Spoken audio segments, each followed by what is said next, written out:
Fawailul lil musallin. Celaka siapa? Yang sholat. Tahu nggak jawabannya? Karena sholatnya cuma raganya saja. Ketika sholat tidak ngomongin orang, kan habis sholat. Karena cuma raganya. Kalau sholat dengan jiwanya, lahir batin, Bapak Ibu, itu sudah dijelaskan di Quran. Bahkan setelah sholat, dia pun tetap sholat. Dialah yang sholatnya daim. Perhatikan saya. Mau ngomongin orang, nggak boleh. Itulah sholat. Mau korupsi di kantor, nggak boleh. Bukan hak saya. Itulah sholat. Itulah sholat yang mencegah dari perbuatan keji dan munkar. Sholatnya sepanjang waktu. Setiap mau melakukan apa-apa, dia selalu ngerem. Itulah sholat. Rem sampai kamu tidak melakukan perbuatan keji dan munkar. Itulah sholat yang sebenarnya. Jujur Bapak Ibu. Jadi Bapak Ibu sholatnya sekarang, ya, sholatnya sekarang simbolnya atau hakikatnya? Yang 5 waktu itu simbolnya, latihannya, instrumennya. Tapi sholat yang sebenarnya sepanjang waktu. Yuk sekarang saya ajak Bapak Ibu, yuk pada sholat setiap saat. Ulangi, pada sholat setiap saat. Mau berbicara yang buruk, langsung direm dari dalam. Enggak, langsung sholat.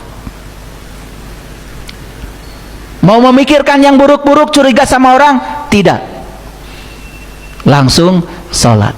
Nah, sholat ini yang tidak kita lakukan. Sholat yang di pasar, sholat yang di kantor, sholat yang di kehidupan, yang di dapur, di ruang makan, di rumah, itu sholat yang belum dilakukan. Kita hanya terjebak di sholat formal, seolah-olah kita sudah sampai, padahal itu baru instrumen. Tujuan akhirnya adalah mencegah perbuatan keji dan munkar. Jadi berapa waktu Bapak Ibu sholat? 5 waktu. Ketika sholat bagus Bapak Ibu, nggak ngomongin orang, kan habis itu. Nah sekarang mari kita bertekad, saya akan sholat sepanjang waktu. Ada orang susah, bantu sholat.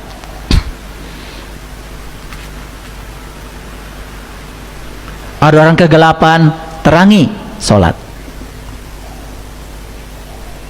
Coba, gratis hidup Bapak Ibu.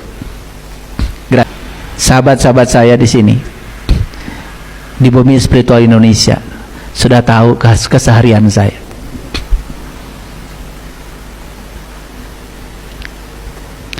Saya baru mikir alpukat aja udah datang 1 peti. Dari dapur udah ada laporan telur habis katanya buat sarapan pagi. Gak kira-kira telur ayam kampung datangnya 3 peti.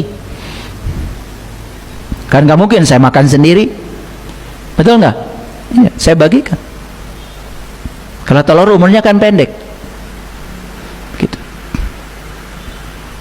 Kalau ada yang datang ke rumah saya, kenapa ya buah-buahan di rumah ayah banyak terus? Ya itulah surga. Kan katanya dipipit, ada lagi, dipipit, ada lagi, begitu. Dimakan, ada yang ngirim lagi, dimakan, gitu maksudnya. Itu surga nyata sekarang, bukan hayalan. Paham? Mau begitu? Pasti mau. Bereskan heula ieu. Masih pendusta agama. Bereskan dulu. Kalian mah kalau dipancing sedikit langsung pindah, dasar pangeretan. Baru dipancing dikit langsung berubah haluan. Betul nggak? Mau begitu? Mau. Bereskan dulu ini. Ini topik kita hari ini. Kita tidak mau lagi jadi pendusta agama, kan begitu? Betul nggak?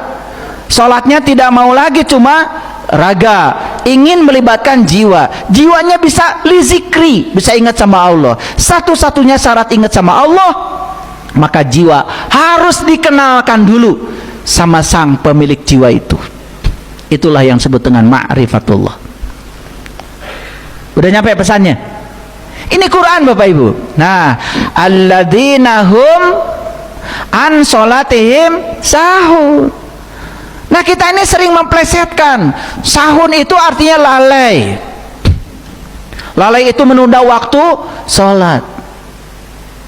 Saya setuju Menunda waktu sholat itu tidak boleh, karena Allah harus menjadi the topmost priority. Setuju gitu. Tapi jangan menganggap kalau sudah sholat tepat waktu sudah selesai. Karena sahun yang sebenarnya adalah lupa. Catat. Sahun itu bukan lalai, lupa. Lupa pada siapa?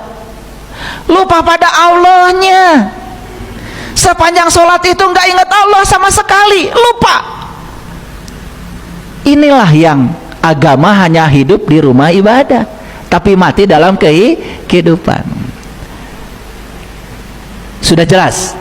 Coba Bapak Ibu, kalau diurut yang tadi ayatnya ya, coba. Ara'aital ladzi yukadzibu biddin, celakalah pendusta agama. Fazalikal ladzi yad'ul yatim, mereka yang menelantarkan yatim. Oh, yang menelantarkan jiwa. Bapak Ibu, kalau sudah merasa sudah tiap tahun mengasih sumbangan sama panti asuhan, itu mah biasa. Berbagi. Dan berbagi itu bukan buat orang lain. Kalau orang yang sadar kan memberi itu buat diri sendiri. Ngehargaan diri, ngehargaan maneh. Bukan buat orang. Saya bukan berarti Bapak Ibu tidak boleh ngasih makan orang yang disebut yatim, miskin. Bukan itu, bukan. Itu belum selesai. Makanya kan banyak orang yang sombong karena sudah mengundang anak yatim, karena naik pangkat, merasa sudah selesai. Bukan pendusta agama. Belum. Belum. Ada yang ditelantarkan dalam diri kita. Itu jiwa kita. Yuk kita urut. Celakalah pendusta agama. Siapa? Yaitu orang yang menelantarkan jiwa. Ya toh? Dan tidak ngasih makan pada jiwa itu. Clear?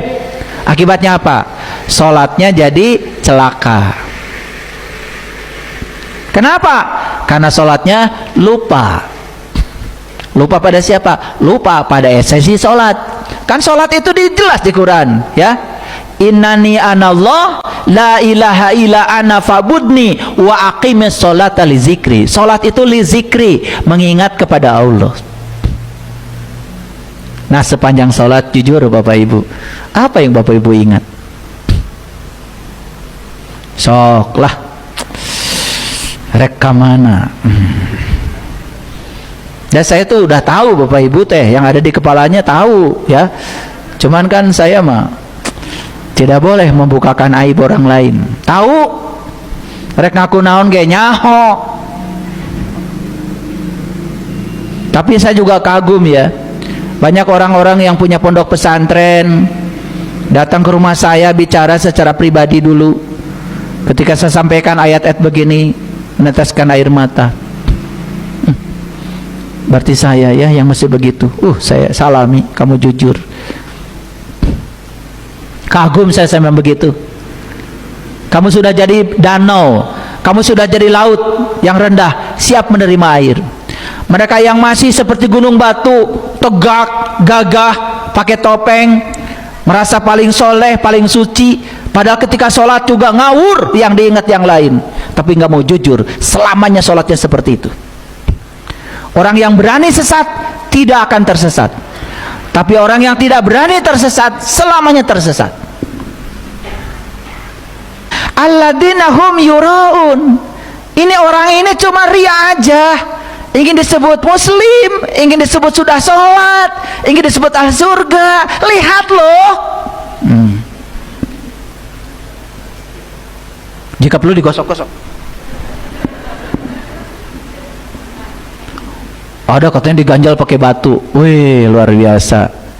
Nyeri sirah atuh. Ria itu apa? Ria itu ada dua. Ada ria nifak, ada ria adat. Ria adat melakukan sesuatu karena kebiasaan. Ria nifak lebih bahaya lagi, melakukan sesuatu karena bermuatan. Dia sholat tahajud karena bermuatan, karena lagi ada masalah. Kan nggak ada masalah nggak tahajud, makanya tambah banyak masalahnya. Karena yang menarik dia tahajud kan masalah, bukan Allah. Harusnya tahajud dia karena Allah, bukan karena masalah. Ada masalah nggak ada masalah, mau tahajud ya tahajud aja. Ini tahajudnya kalau ada masalah.